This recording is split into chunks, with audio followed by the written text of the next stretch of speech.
Bem-vindo para mais um vídeo dessa playlist Casos de Direito. Eu sou o professor André Padoim Miranda e o objetivo dessa playlist é fazer com que você entenda o direito por meio de casos reais, por meio de decisões judiciais recentes e interessantes, no qual eu exponho para vocês os principais fundamentos da sentença ou dos acórdãos. E neste vídeo eu trago para vocês uma recente decisão da primeira turma do STF, onde afastou o vínculo de emprego entre um entregador e a plataforma REP. Mas antes de trazer os próprios fundamentos, tanto do TST quanto do STF, deixa eu contextualizar esse caso.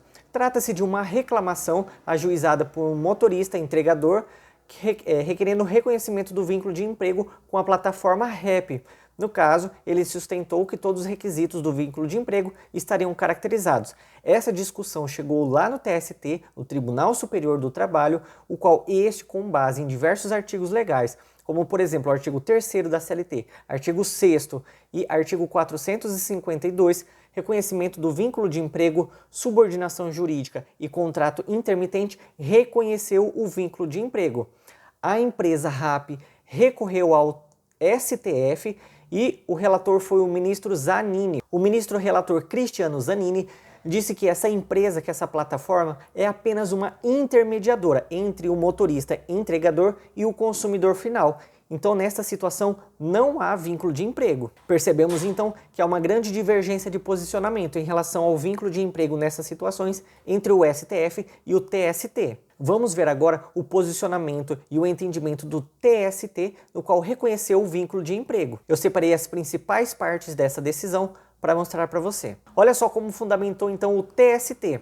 Para que o labor por meio de plataformas digitais seja considerado eventual, logo, sem habitualidade, é imprescindível que o trabalho seja prestado como consequências de circunstâncias incertas ou imprevistas. Aqui o TST está destacando a questão da habitualidade, ou seja, para reconhecer o vínculo de emprego é necessário uma habitualidade, uma constância na prestação do serviço. Ainda fundamentou o TST.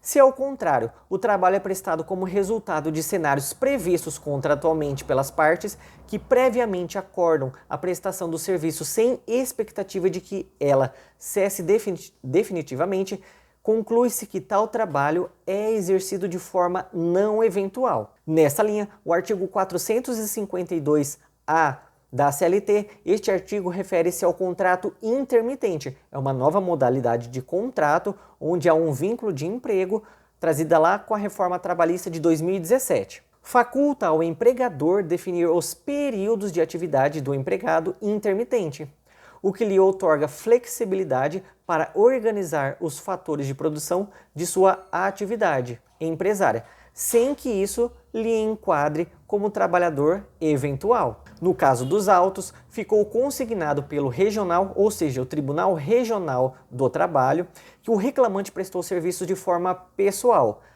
Esse requisito de forma pessoal é mais um requisito para reconhecimento do vínculo de emprego, ou seja, a pessoalidade previsto lá no artigo 3º da CLT. Além disso, não há qualquer registro fático de que o reclamante poderia se fazer substituir por outra pessoa no exercício de seu labor. Ademais, a manutenção de cadastro pela reclamada e sua contínua fiscalização dos serviços prestados por meio de controle de avaliações lançadas ao aplicativo viabiliza a conclusão de que tal prestação laboral era permanentemente tutelada pelas partes. Com base nisso, o TS fundamentou com o artigo 6º da CLT, que se refere à subordinação jurídica. Os meios telemáticos e informatizados de comando, controle e supervisão se equiparam para fins de subordinação jurídica aos meios pessoais e direitos de comando, controle e supervisão do trabalho alheio. Com base em todos esses argumentos, o TST concluiu que o motorista se enquadra no artigo 3º da CLT,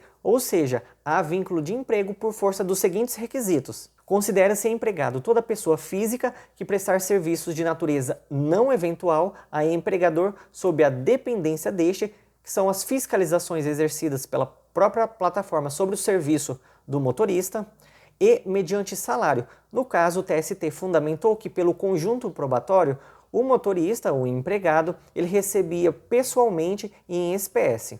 Por todo esse contexto, nós podemos concluir que o TST ele adota uma posição mais conservadora, ou seja, essa circunstância para o TST e para a Justiça do Trabalho significa pejotização ilícita. Se você não sabe o que é pejotização, significa que é a prática do empregado abrir uma pessoa jurídica para realizar a prestação de serviço junto à empregadora, assim ele não recebe os direitos básicos de um funcionário. Já o STF, ele adota um entendimento, vamos dizer, um pouco mais liberal sobre as novas modalidades de relações de trabalho.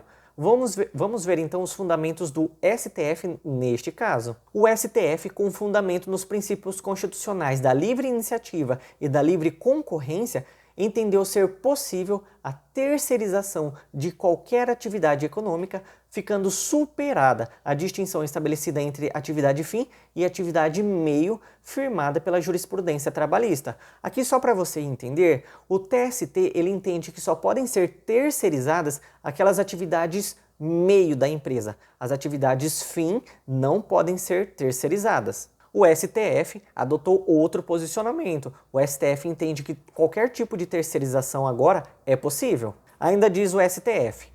Portanto, na espécie, ao reconhecer o vínculo de emprego, a Justiça do Trabalho desconsiderou os aspectos jurídicos relacionados à questão, em especial os precedentes do STF, que consagram a liberdade econômica e de organização das atividades produtivas. O contrato de emprego não é a única forma de se estabelecer relações de trabalho, pois o mesmo mercado pode comportar alguns profissionais que sejam contratados pelo regime da CLT, e outros profissionais cuja atuação tenha um caráter de eventualidade ou maior autonomia. Assim, o STF reverteu a decisão do TST para não reconhecer o vínculo de emprego entre o motorista e a plataforma REP. E já nos finalmente do vídeo, é importante destacar o seguinte, que essa primeira turma do STF, em casos anteriores, também não reconheceu o vínculo de emprego entre o motorista e outras plataformas.